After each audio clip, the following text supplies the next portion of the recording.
Hey leader, today I'd like to talk to you on the subject, the top lessons that I learned in 2022, part 2.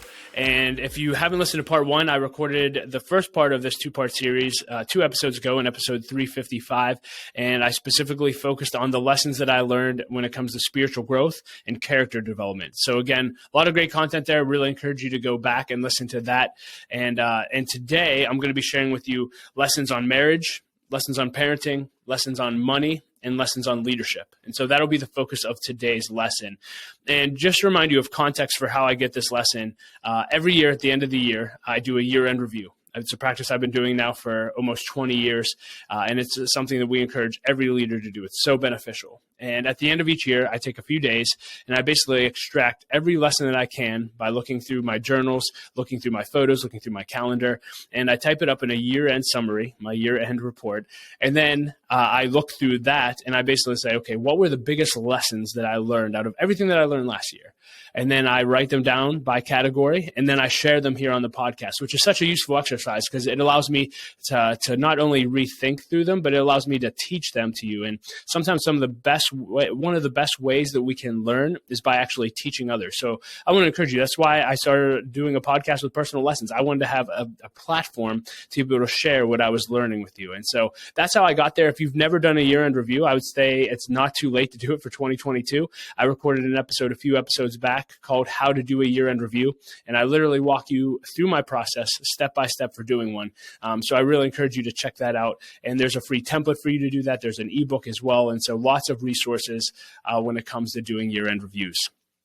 So that said, let's dive right into part 2. And again, all I'm going to be doing is I'll share a category with you, and then I'll be sharing with you lessons that I learned within that category throughout 2022. And so we'll start with marriage. 2022 is a big year for marriage for Laura and I. We celebrated 10 years of marriage, which means we celebrated 20 years together. Yes, that's right. It took me 10 years to grow into the man I needed to become to marry Laura, which was a huge journey. And, that's a whole nother podcast episode. But 10 years of marriage, which was really, really significant. And just a few lessons of marriage that were really, really helpful. One, it's not necessarily a 2022 lesson, but I always have to share this when I'm sharing marriage. The first thing I would always tell you in the area of marriage is you have to have a vision for your marriage. And this is why we encourage everyone in L3 to create a life plan.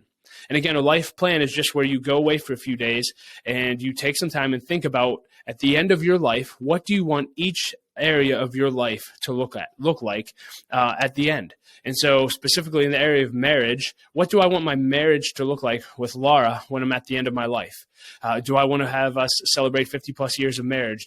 What do I want our relationship to look like with our children and our grandchildren? What kind of legacy do we want to leave behind? These are all things that Laura and I have dreamt of. And it's allowed us to have a mutual vision that we share and go after together every year in our marriage. And so first and foremost, I would tell you, if you don't have a vision for your marriage, stop right now, push pause, and go spend some time. Schedule a time to actually go dream about what you want your marriage to look like over the next 25, 30, 35, 40 years. And I think that'll be really beneficial for you. So start with a vision. The second thing is to always do something to invest in your marriage every year. Always do something to invest in your marriage every year. Last year, Laura and I went to what was called the XO conference. It's a great ministry. It was a Victory Family Church, and it was an investment in our marriage. It was really, really beneficial. The year before, I've mentioned this resource multiple times on the podcast, but we listened to an audio series by Jimmy Evans called Marriage on the Rock. And it's not Marriage on the Rock, the book, or the audiobook. It's actually an audio series that Jimmy Evans did called Marriage on the Rock. If you've never gone through it, really encourage you to buy it and go through it with your spouse. That was really transformative. But every year, put something on the calendar to invest in your marriage. It'll really help you build a great marriage. Because I say it all the time, you don't find a great marriage, you build one. So stop trying to hope that one day, you all of a sudden have a great marriage. Intentionally do something so you actually do have a great marriage. Build a great marriage. Another piece of advice, which again I followed through with in 2022, but my father-in-law, when I was dating Laura, when about to marry her, he pulled me aside and he just said, Doug, in your marriage with Laura, if you'll always give her something to look forward to, you can do pretty much whatever you want. And he wasn't saying, go do whatever you want, live however you want. But all he was saying is if you always give her something to look forward to, she'll know that she's always a priority to you.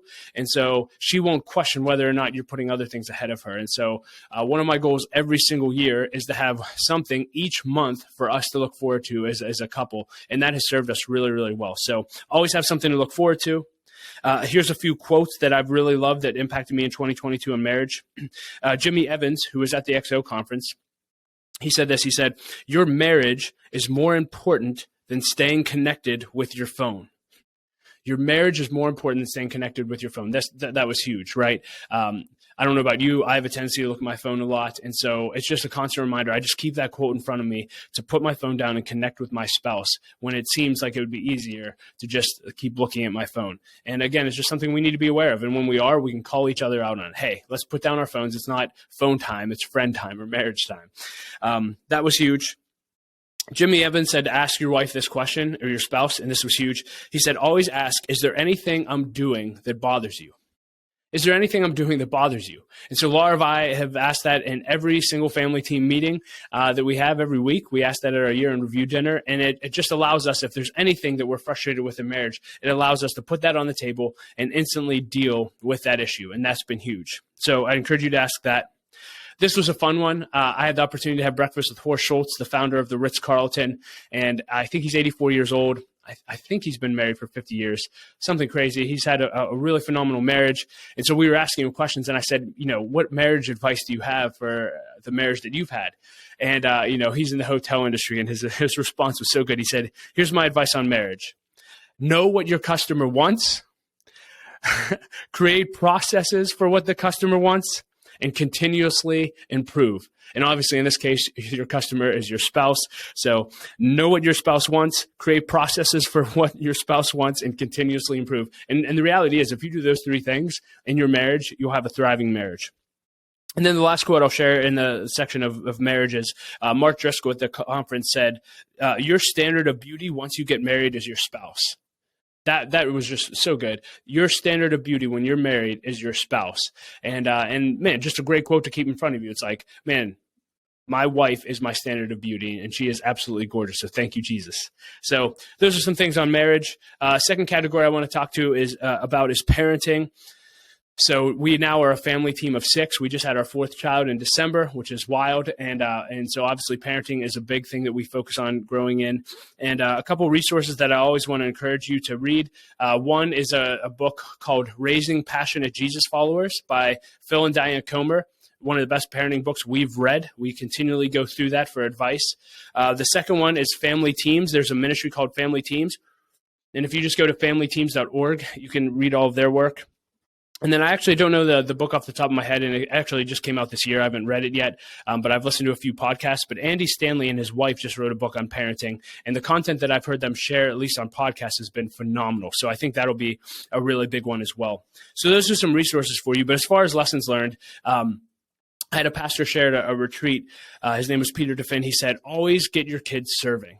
And he was specifically talking about serving in the church, but he said, growing up, he was talking about his own experience. He said, I don't know if I always loved God, but I always loved serving. He loved showing up and serving others. And so that was just a reminder of me and my wife, like we need to get our kids serving as soon as we possibly can. And they'll fall in love with serving and just adding value to people. So getting our kids serving was big.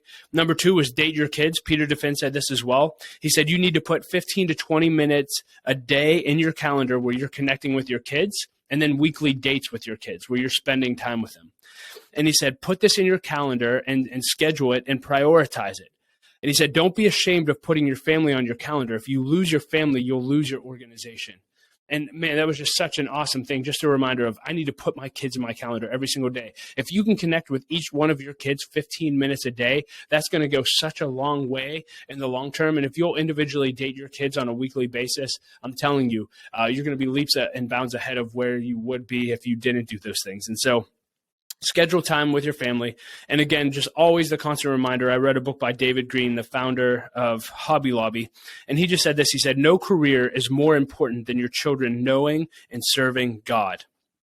No career is more important than your children knowing and serving God. And I shared this in part one in the spiritual lessons, but it bears repetition. But last year I was on a retreat, and I felt like God really dealt with my heart that I must teach my kids how to pray and how to worship God and develop that intimacy in their relationship with them. Because if I don't, they're going to miss that part of their walk with God, and they won't be able to sustain it long term. And of course, I know, they can continue to walk with God without my influence, and God can move in mighty ways. But as long as they're under my influence as a parent, I want to do everything I can to make sure that they know and walk with God. And we were at an event last year called Pittsburgh Praise, and it was Heinz Field filled with people just praying.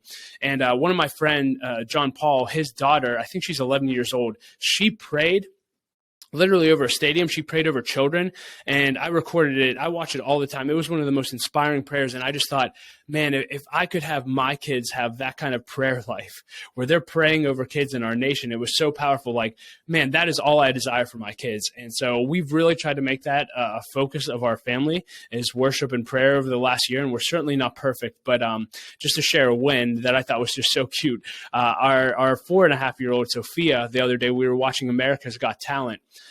And one of the people, the performers that was coming out, was a blind man. And she asked, why is he wearing glasses? And, we explained that he was blind, et cetera, and what that meant. And she said, well, why don't we just pray for him to receive healing right now? And she prayed over him. She put her hand on the TV and prayed over this guy. And it was just such a blessing to actually be able to see that. And I'm just saying, God, if you'll keep doing that in my kids' lives, I'll keep whatever you need me to keep doing, I'll keep doing. It was just so precious. But I just want to encourage you, when it comes to parenting, make sure that you prioritize your kids knowing and walking with God above anything else, because I can't think of anything more important. So those are the big lessons on marriage and parenting. The next category that I want to talk to you about is money, something that's always on our mind every year. And last year, I really got challenged in the area of money. Specifically, I was in the beginning of my year, and I was doing my year-end review and just spending time in prayer and praying over my goals for the upcoming year. And I really felt like God dealt with my heart that he said, Doug, it's so funny. You have a financial advisor that you actually have grade you, give you a report card in every area of finance. But the only area you don't have a grade in, and that's not on your report card, is the area of generosity. And you don't ask anyone to grade you on generosity. Maybe you should have some giving goals. And my wife and I have always historically tithed, given 10% of our income, which has been great. But I was really just impressed to read a book by Robert Morris called The Blessed Life, and it's all about living a generous life. And I read that, and I really felt like God gave Laura and I a vision of where we want to go over the next 5 to 10 years with our generosity, based off percentage of giving. And so last year was the first year we set a goal around giving, and we did it for the whole year. And it was an amazing experience, and it was such a joy to be able to give more. And so we just did this exact same thing this year. We just set a new giving goal. And, I heard John Maxwell say this throughout the year. He said, every year, don't just focus on raising your standard of living, raise your standard of giving. And I don't know if you've ever considered setting a goal in the area of generosity and giving, but if you haven't, I really want to challenge you to. I think it could be really transforming to your faith. It can also be really transforming when it comes to your actual personal fulfillment through giving. So give yourself a giving goal. Number 2, in the same area of generosity, but when I was praying about a giving goal, a lot just kept coming on my heart throughout the whole year. Just this question of, what am I doing for the poor, the widows, and orphans? What am I doing for the poor, the widows, and the orphans? And yes, I work at Light of Life, and we see a lot of those men, women, and children walk through our doors. But specifically, what are Laura and I doing through our giving and through our time and through our volunteering to serve them? Proverbs 29:7 says this. It says, the godly care about the rights of the poor and the disadvantaged. The wicked don't care at all. And so Laura and I have just been really asking, hey, what can we do to care for the widow, the poor, and the orphan? And that's been really, really challenging for us. So those are our goals around generosity. The next section I want to just talk about, it's really, I put financial goals, but it's really having a financial vision for your life. And one of the key themes that I've been focusing on for the past couple years has been this whole idea of freedom. And this whole concept I'll share with you is from a guy named Dan Sullivan. He started a company called Strategic Coach, and he coaches entrepreneurs. And he says that every entrepreneur always pursues 4 freedoms. And as I've learned his work, I don't think it's just entrepreneurs that pursue these 4 things. I think everybody wants to pursue these 4 things. But he said everyone's pursuing 4 freedoms. They're pursuing freedom of time, freedom of money, freedom of relationship, and freedom of purpose. I'll say those again. Freedom of time, You have all the time you need to do everything that you want to do. Freedom of money, you have all the money you need to do everything that you want to do. So you can have freedom of relationship. You can do life with who you want to do life with. And then you can have freedom of purpose. You can focus your life on what you want to do. I don't know about you, but one of my personal affirmations over the last year, literally every day, is we are experiencing in Team Smith the 4 freedoms. We have freedom of time, we have freedom of money, we have freedom of relationship, and freedom of purpose. Because if we have freedom in those 4 areas, we believe that we'll be used for our highest and best use with our lives. And so that's been a really, really big pursuit. And Dan Sullivan, in the area of money, he said this. He said, my only goal with money ever has been to have enough to never have to talk about it. He said, I want to have enough money that I never have to talk about it or think about it. And so for Laura and I, it's like, hey, that sounds like a great goal. Let's make that a focus. Like, we don't want to have to think about money. We just want to be able to do what we want to do, make the difference we're called to make, and go after it. So that's been really, really big. And Gino Wickman said this about freedom of money. I thought this was so good. He said, the best thing about having a lot of money is to be able to stop worrying about making money and to get on with what is more important in life. Making money is only as valuable as it brings me more freedom to do what's truly important. And listen, I'm not telling you to go, sell your soul to make money. That's not what I'm telling you. I truly, my personal belief is if you follow God and your gifting and your passion will line up, God will take care of you financially. And financial freedom and independence looks different for every single person. Everyone talks about the prosperity gospel. For me, prosperity is just being fully supplied to do what God called you to do. And that looks different for every single individual. But I do think it's good to trust God, to just know that, hey, God, I am trusting you that financially all my needs are met so that I can focus on what you've called me to do, my highest and best use. And I believe if you're following God, he'll get you there. And again, that's not saying that God's going to drop $1 million in your plate. That's not what I'm saying. I'm just saying follow God. He said he would take care of all of your needs. Needs is the key word there. And that you would be able to focus on what he's called you to do. So that's what I would encourage you to do. Another goal, again, along the same lines, and I hope you're hearing my heart here, but it's just perspective and getting vision in this area of goal setting around finances. But Jeremy Pryor, who is one of the co-founders of Family Teams, he said everyone should make it a goal to have financial independence by the age of 50.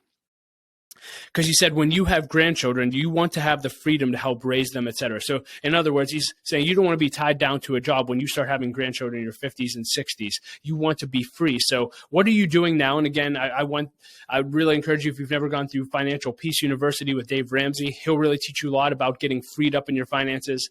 I always encourage everyone to have a financial advisor to come in your life that can actually coach you and help you get there.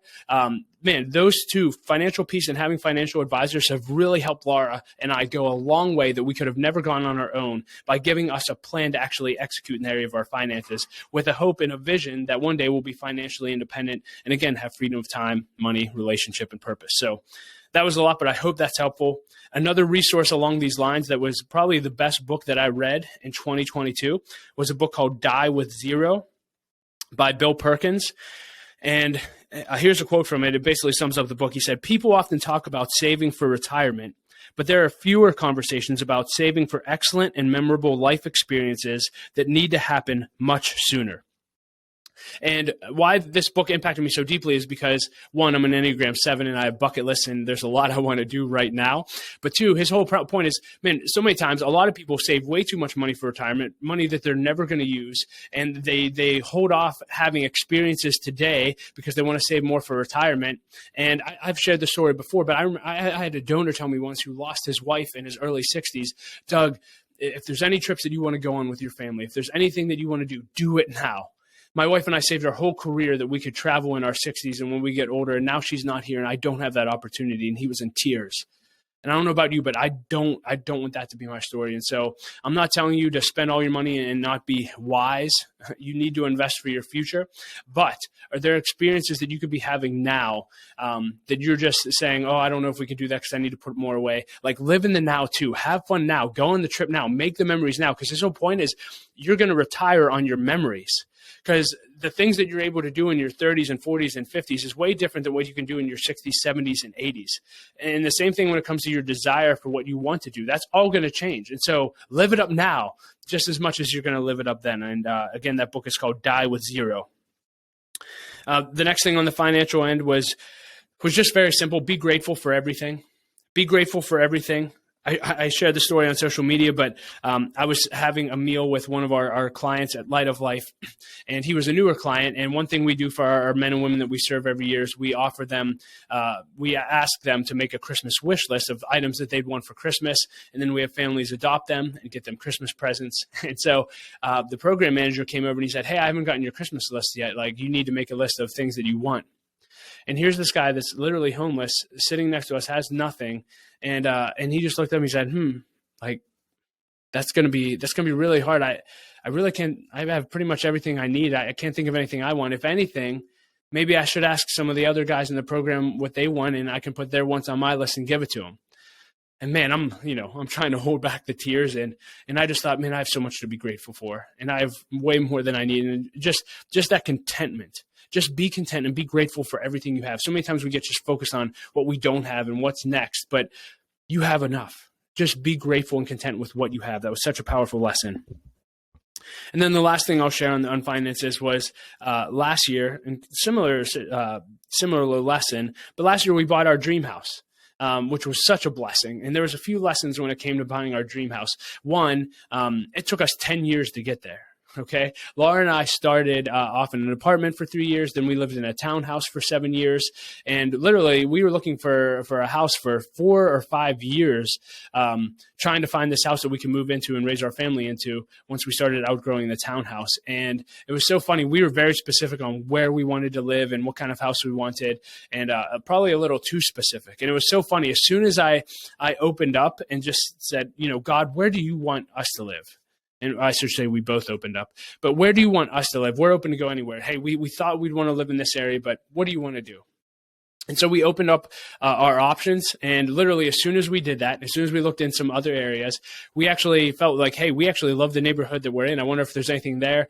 And I don't have time to share the whole story, but a door opened up. We found this dream house in our neighborhood that we were in a townhouse, and ended up moving in. And it was just, it was a miracle. It was awesome.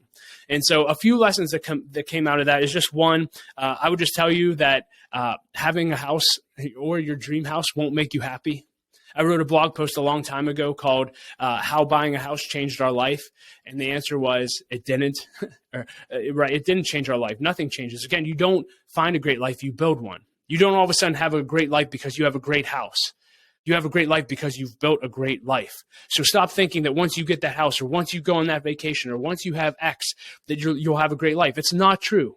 Start building a great life now, day in and day out, day in and day out. And then two, just realize that a house is a blessing, but let God do it in his timing. Again, if you're waiting to get a house, just be patient. We were very specific in what we wanted in a house, and we would have loved it overnight, but it was God's perfect timing. And looking back, like, we would have had it no other way. And thankfully we trusted God and trusted his timing. So we didn't get too antsy or too frustrated, but I would just tell you, keep trusting God. He knows the desires of your heart, and in due season, the Bible says, in time, he will give you those desires. And so that's all I have on the area of finances. And then I'll just wrap up with some leadership lessons that are fun. And a lot of these are just quotes that really impacted me. Horst Schultz, again, founder of the Ritz-Carlton, he said this. This was probably the most impactful leadership quote of the year. He said, "You lose the right to make excuses the minute you become a manager."